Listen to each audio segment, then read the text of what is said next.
So ito na siya mga katropa. Try natin start. Naka-jumper siya mga katropa. Ayaw. Hard starting mga katropa. So ngayon, scan natin mga katropa kung ano yung kanyang problema para malaman natin. Scan muna natin Mazda. Yan.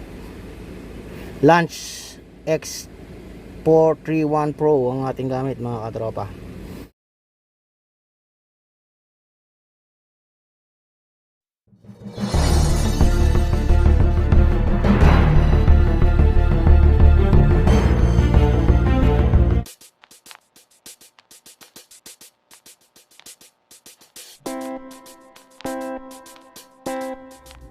So welcome back to my YouTube channel mga katropa. Ngayon meron naman tayong isang troubleshooting, hard starting mga katropa, BT50 mga katropa, yung ating ayaw mag start.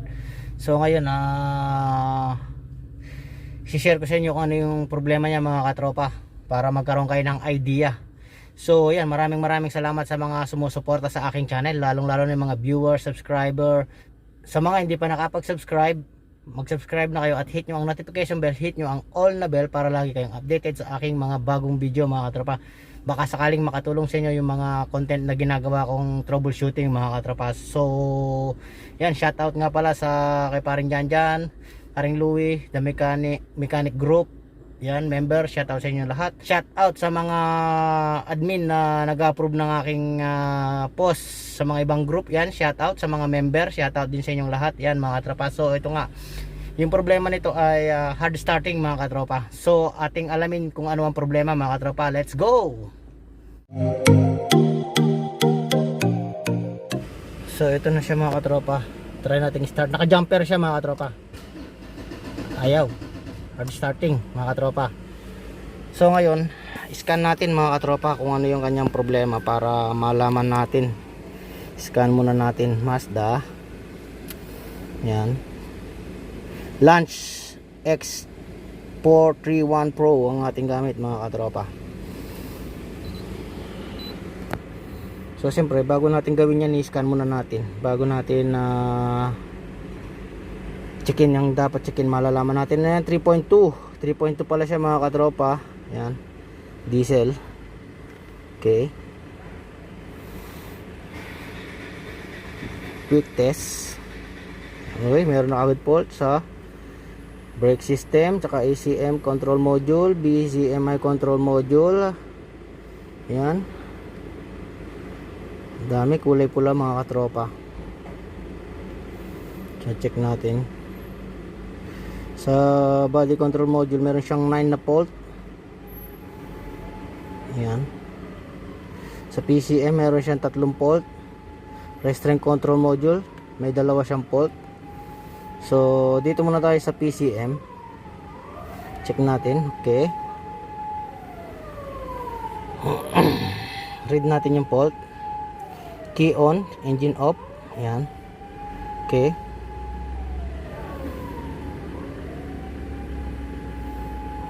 Connect na mga katropa.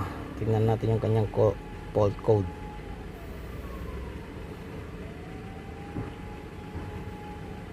So camshaft position, park and neutral switch. So yan mga katropa, camshaft position sensor, circuit range performance bank 1 or single sensor. So same lang yan, P0341 mga katropa. So sabi ng scanner, may problema yung crankshaft camshaft sensor. So siyempre doon tayo sa camshaft sensor, magpapalit tayo ng camshaft sensor mga katropa. Yan, P0341 camshaft sensor, tsaka park and neutral switch input circuit. So ano muna natin to, wag muna natin isama itong nasa huli. Dito muna tayo sa camshaft position sensor. Yan mga katropa. So mga katropa, ito tatanggalin muna natin yung camshaft sensor, papalitan natin ng camshaft sensor. So wala tayong stock mga katropa, so hiniram ko muna yung sa ginagawa kong camshaft sensor, yung sa 3.2 kong ina-overhaul. So hiniram ko muna, so para ma-testing natin kung talagang camshaft sensor ba yung problema. So sabi naman kasi ng scanner natin, camshaft position sensor yung may problema mga tropa. So ngayon tatanggalin natin yung camshaft position sensor. So yung location ng camshaft sensor natin, nandito siya mga tropa sa likod nito. Yan. So tatanggalin natin mga tropa. So meron siyang 8mm na bolt. So yan, ito.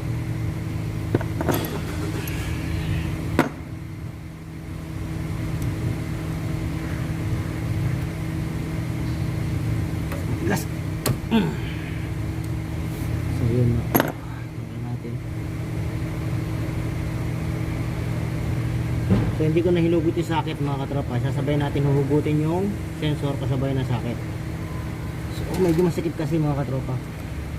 So ito na yung bolt. Yan. Hugutin natin yung sensor kasama yung socket kasama yung sensor.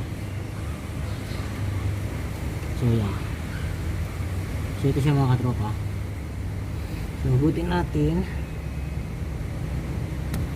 Ilagay natin yung ating hiniram na sensor. Yan. Tapos saksak natin ulit mga katropa. So yun, pino natin yung butas. Yan.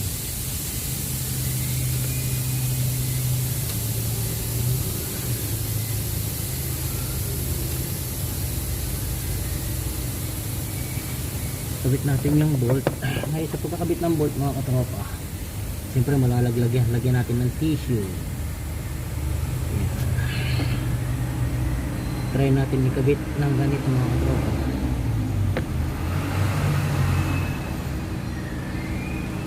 Yan. Tapos papain natin ngayon mga katropa yung butas, kasi hindi nakasentro yung ating socket ay yung ating sensor. Yan. So yun, pumasok naman siya mga katropa.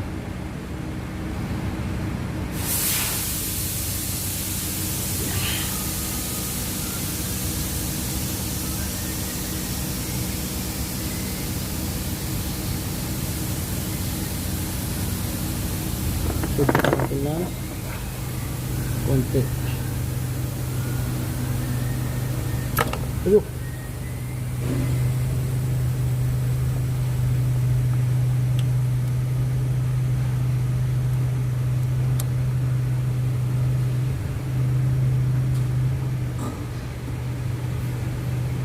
Yan mga katropa.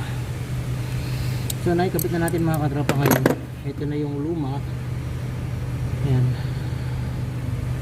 So mukhang may problema na nga yung sensor. Yan. So testingin natin mga katropa. I-delete natin yung trouble code, tapos start natin mga katropa.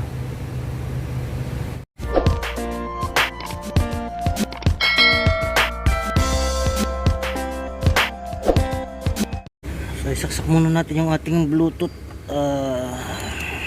Yan, nag-ilaw na siya. Tapos i-on natin. Tapos i-on natin tong ating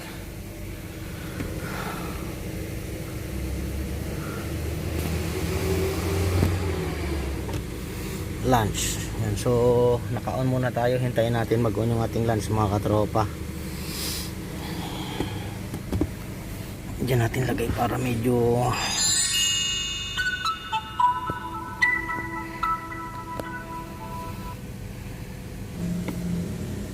so Mazda confirm.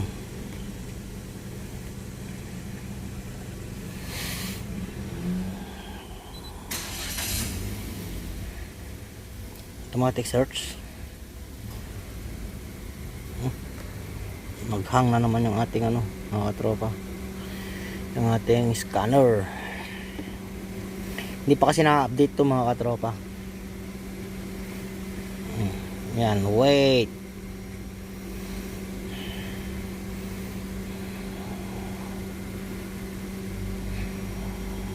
Yung ibang new model na papasok nito, pero yung ibang new model hindi na mapapasok kasi hindi pa na-update.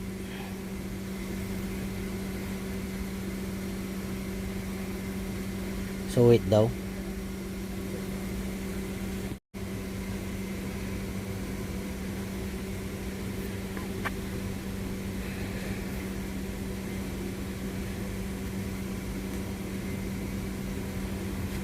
Quick test. Ayan.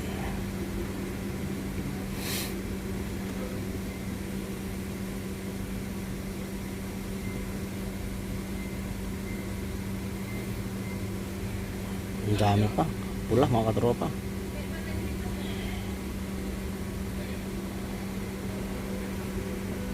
Ayan. Clear natin muna yung DTC. Lahat. Tignan natin kung ano yung mga madidelete nya. Kung ano yung mga pwedeng i-delete. So yung mga maiiwan dyan, yun yung problema mga katropa. So sa PCM may naiwan 3. O yun, naging okay yung ating PCM mga katropa. Yan, kita nyo okay na lahat mga katropa, pati yung PCM. So ngayon start natin mga katropa.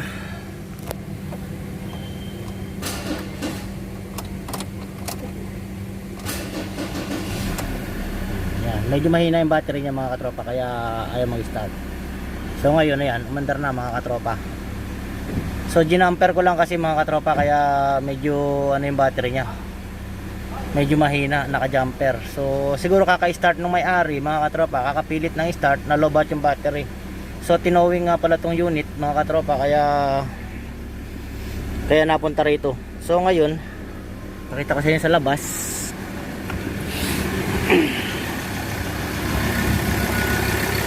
So ayan, naka-jumper tayo. So mandar na. Magpalit tayo ng sensor. Hiniram natin yung sa isa kong ginagawang 3.2 mga katropa. So ayan, maandar na.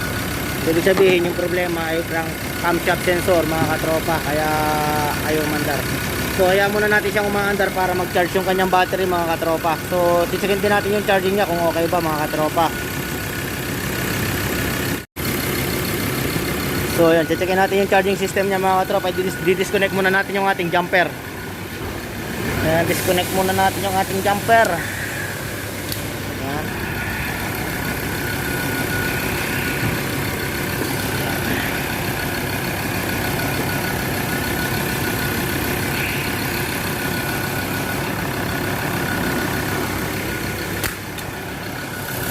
Ngayon, tignan natin yung ating charging system.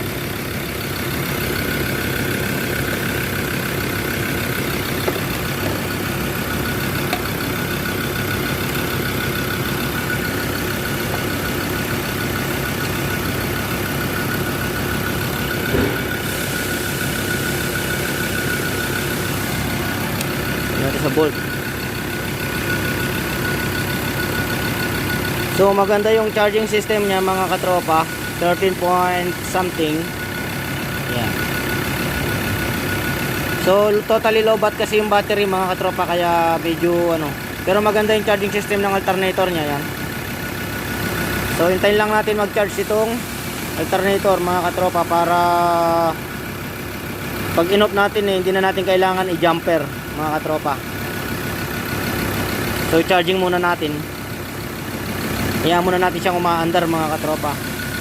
So yun, nakita nyo naman mga katropa, ayaw mag-start. Yung parang yung symptom niya parang gusto mag-start na ayaw mga katropa. Yung ganun, parang napipilitan lang siya mag-start. So yun nga, agaya ng sinabi ko sa inyo, nagkaroon siya ng P0 ano yun, ng code. So camshaft sensor yung sinasabi. So siyempre pag sinabing camshaft sensor, yun, palit muna tayo ng camshaft sensor kasi meron naman tayong pamalit mga katropa. So wala tayong stock, hiniram ko muna yung sa overhaul. Yan, kaya ano natin. So paandarin muna natin ng mga ilang minuto mga katropa para mag-charge yung battery. A few moments later. So ito mga katropa, i-test drive muna natin ng isang ikot para mag-charge yung battery niya mga katropa. So may sumisipol yung turbo niya mga katropa. So hayaan muna natin yan kasi hindi naman niya kino-complain. So dun lang tayo sa complain niya na ayaw mag-start. So engine 1 start mga katropa. So yun nga yung naging problema. Nakita natin yung camshaft sensor mga katropa. Yan, sakit ng mga Ford Ranger yan, tsaka BT50 kapag ayaw mag-start. So pwede nyo tignan yung camshaft sensor. So gaya nga ng nakita nyo, in-scan natin, camshaft sensor yung problema.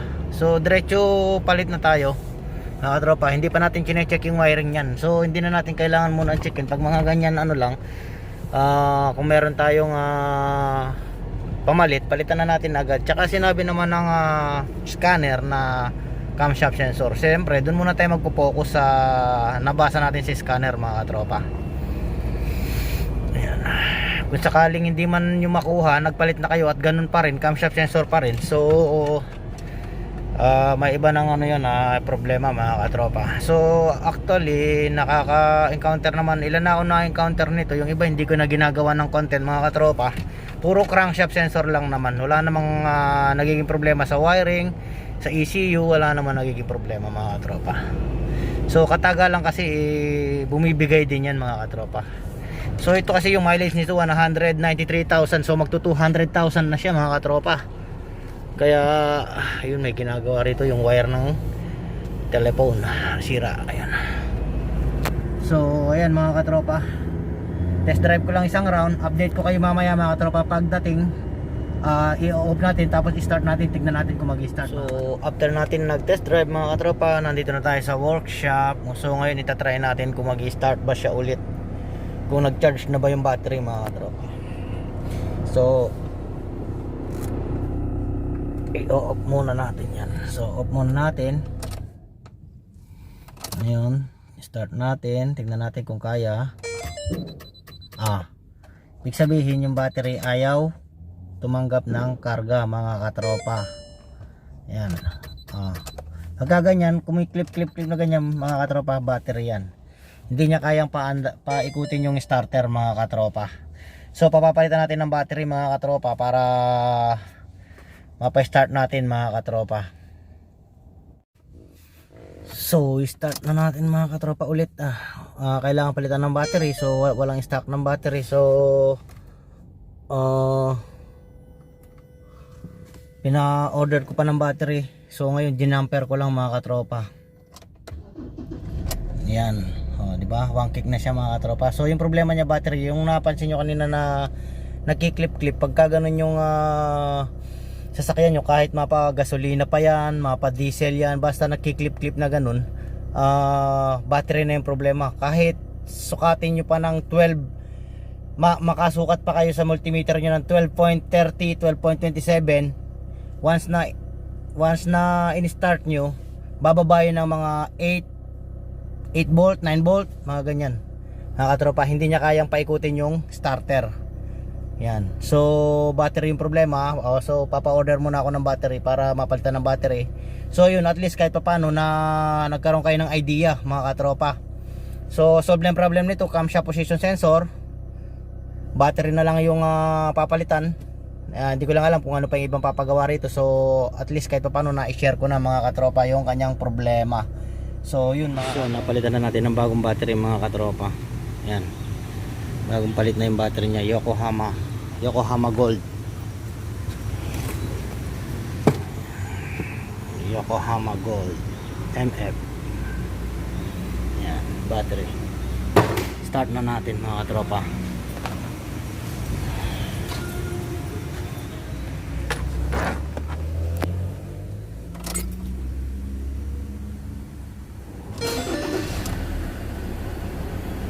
So, click na siya mga katropa.